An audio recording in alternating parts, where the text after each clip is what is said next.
Du théâtre, des voix, des parcours fous. Speed Radio tend le micro à ceux qui font Avignon.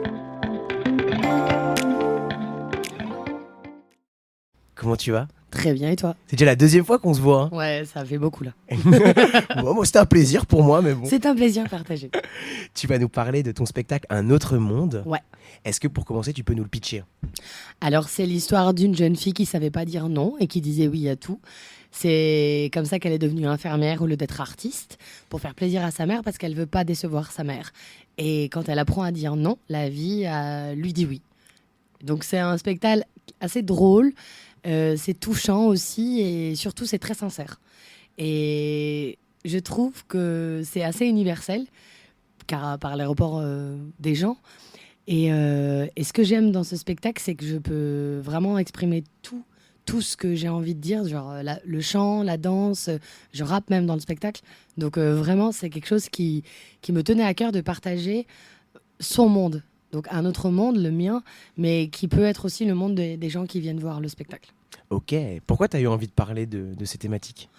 Alors, moi, j'ai voulu raconter en fait mon parcours. Je pensais pas qu'il allait avoir une résonance aussi universelle. C'est vrai que moi, j'ai su que je voulais être artiste depuis toute petite et comédienne en l'occurrence. J'ai appris à lire à 5 ans pour jouer dans un spectacle. Et c'est mon père qui m'a appris à lire. Et c'est vrai que ça m'a jamais quitté l'amour de la scène. J'ai fait infirmière au départ pour faire plaisir à ma mère parce qu'elle voulait que je fasse médecin ou avocate. Mais c'était vraiment quelque chose qui m'a appris la vie. Je regrette pas du tout d'avoir fait ce métier. Au contraire, j'en suis très reconnaissante. Les infirmières et l'hôpital, les patients que j'ai rencontrés m'ont appris énormément. Et si je suis comme ça aujourd'hui, c'est aussi grâce à tous ces gens que j'ai rencontrés. Et quand tu as 20 ans et que tu côtoies la mort, t'es pas la même après. Donc du coup, tu te promets à toi-même, et c'est ce que j'ai fait, d'être sincère. Et j'ai voulu écrire ce spectacle pour montrer en fait que quand tu as des rêves, c'est pas par hasard que tu as ces rêves-là dans ta tête, donc fais-le en fait. Et si j'ai un conseil à donner aux gens, c'est vraiment, si vous avez des rêves et qui sont là, qui sont ancrés quelque part, faut le faire.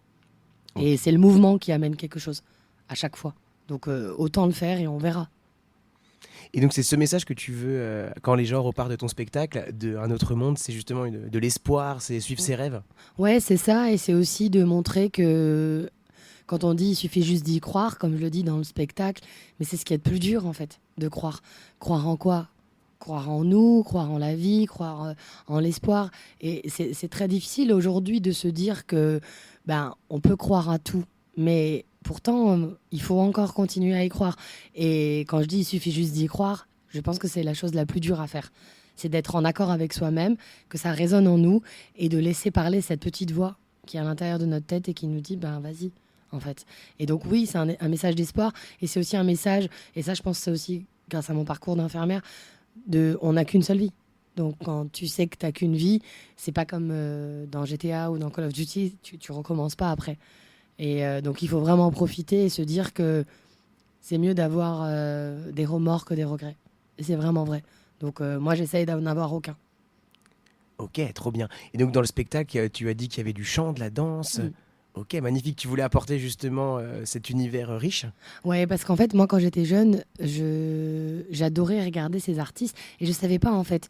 Je savais pas qu'est-ce que j'étais, qui j'étais. Je me disais, j'adore chanter, j'adore danser, j'adore raconter des histoires, j'adore faire rire et en même temps, j'aime regarder les gens qui sont touchants. Alors, il y avait des anecdotes où, quand j'étais petite, des fois, quand je jouais au parc, moi et ma sœur, on a 8 ans d'écart. Donc j'avais pas de sœur, donc j'étais fille unique pendant longtemps. Et avec ma mère, au parc, je jouais pas, moi. Je m'asseyais sur le banc et je regardais les gens. Et j'adorais ça. Et après, je racontais à ma mère la vie des gens que j'avais vus. Et j'inventais, en fonction de ce que j'avais vu, une suite. Et j'adorais faire ça. Et encore maintenant, en tant que grande, je le fais des fois. Et ça me fait du bien de regarder les autres. Je trouve ça très riche. Et je trouve c'est chouette aussi d'avoir un temps, en regardant l'autre, de faire une introspection sur soi. Donc voilà, C'est quoi ta question? Non, mais c'est très bien répondu. Tu vois, quand Mais je c'est- suis partie, hop, Mais c'est très intéressant et je pense que c'est même essentiel pour une comédienne, l'observation. ouais. Moi, on m'a souvent dit au théâtre qu'il fallait observer. Commence par observer et après tu pourras jouer parce que tu seras enrichi.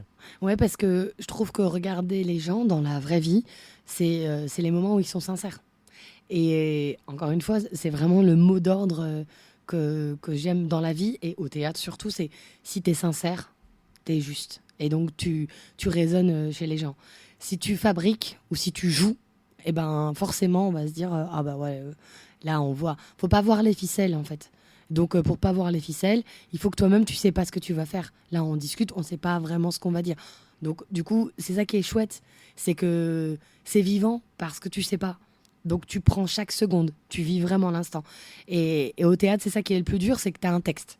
Donc tu vas devoir apprendre le texte et tu vas devoir le digérer, tu vas devoir apprendre la mise en scène, tu vas devoir la digérer. Et ensuite, tu es censé y aller en te disant, ok, je me fais confiance. Tout ça, c'est intégré et j'y vais phrase par phrase, étape par étape. Et le chant, moi j'adore chanter. Donc vraiment c'est quelque chose que j'aime, j'adore écouter les autres chanter, j'adore danser, j'adore ça, j'adore les choses complètement folles. Tu vois, dans le spectacle, je danse avec un morceau de voile en soie et je montre en fait que mon personnage, Christine, bah, avec n'importe quoi, elle en fait une histoire.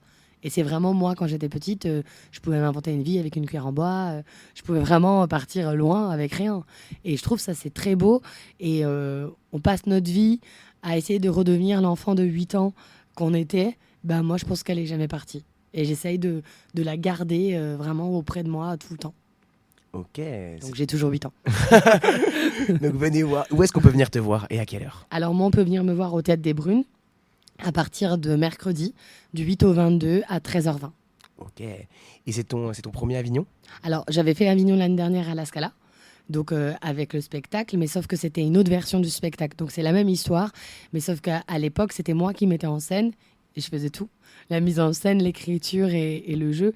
Et donc du coup, je me suis rendu compte quand même après Avignon que c'est pas possible de faire une mise à nu en faisant tout.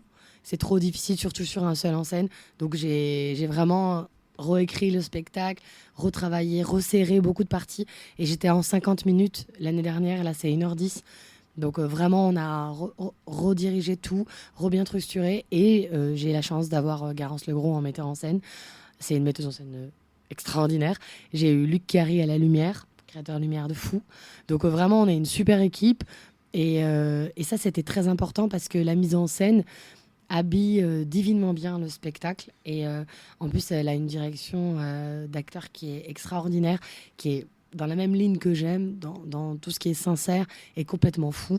Et j'adore comment elle m'amène à quelque chose qu'elle a imaginé et quelque chose qu'on fait grandir ensemble. Ok. Parce que j'imagine que si tu as créé ce texte toute seule et après avoir un regard extérieur, c'était pas trop compliqué justement de partager un peu le bébé? Non, parce que en fait, dans la mise en scène, il y a ce regard dramaturgique que apporte Garance, qui fait que, donc, par rapport à la réécriture que j'ai faite, elle pouvait voir, en fonction de sa mise en scène, si c'était vraiment bien, tu sais, en accord et la belle ligne. Donc, en fait, souvent, tu coupes des choses ou tu resserres des choses, mais alors, il y a des endroits où on a pu rajouter des choses, mais ça part toujours de moi. Oui. Donc, et c'est ça qui est génial, c'est que elle te guide sans te forcer. Et donc, c'est très juste. Et ça, c'est très plaisant. Au contraire, c'est plus une force qu'une difficulté. Donc pour moi, c'était vraiment ce que j'avais besoin. Et ça, c'est chouette. D'accord. Et donc ton parcours de comédienne, tu l'as commencé après avoir été donc infirmière? Ouais. Tu as commencé par quoi? T'as fait quoi? Alors, je l'ai commencé à 5 ans quand j'ai joué la fée sur un tapis volant. Mhm. Et donc, c'était marrant parce que mon premier spectacle, j'ai joué dans un CAC. Et c'était dans ma région. Et donc, on était 1000. Donc, tu vois, comme quoi, quand t'as 5 ans, t'as pas peur. Hein. Oui, tout à fait. Et c'est vraiment génial parce que, du coup, j'ai su à ce moment-là que j'allais être artiste. Et quand je suis partie à Paris, donc j'ai fait le cours Florent. Ensuite, j'ai fait le conservatoire d'arrondissement. Et c'est vrai que j'ai créé tout de suite mon film. J'avais fait un court-métrage au départ. Et parce que le cinéma aussi, ça fait partie de mes amours. Et c'était mon premier amour. Donc, je suis sortie de l'école. J'avais fait théâtre et cinéma. Et j'ai fait mon premier court-métrage qui s'appelait Après toi. Et c'était marrant parce que je l'ai mis en festival, comme tout le monde m'a dit de le mettre en festival, sans imaginer une seule seconde que tu pouvais gagner un prix ou quoi que ce soit. Et on a eu 14 prix pour ce film, et c'était super parce que je jouais dedans. Et c'était sur les violences faites aux femmes. Et c'était extraordinaire parce que on a même été primé au Canada. Donc on a eu un prix. Et moi j'ai eu le prix de la meilleure actrice en plus, donc c'était fou. Donc c'était une belle aventure. Et derrière ça, en fait, le théâtre m'a appelée. Et donc j'ai eu des propositions. Et j'ai commencé à jouer au théâtre. Alors j'ai fait aussi en province et tout ça. Et tout de suite, j'ai voulu me dire, quand j'avais vu un seul en scène, j'avais vu les premiers seuls en scène d'Eva Rami. Et je me suis dit, ah ouais, c'est quelque chose de fort pour un comédien. Et pour moi, c'est ce qu'il y a de plus dur. Parce que tu es obligé de te mettre à nu. Et quand tu as un spectacle à plusieurs, c'est super parce que la troupe te porte. Tes collègues te portent et c'est extraordinaire. Il y a le public, mais il y a aussi l'amour de la troupe. Mais quand tu es tout seul, tu apprends des choses sur toi. Et sur ta capacité à faire des autres personnages et à tenir la scène toute seule. Et pour une comédienne, je trouve que c'est un challenge que tu veux vivre. Tu te dis, ok, et toute seule, ça donne quoi?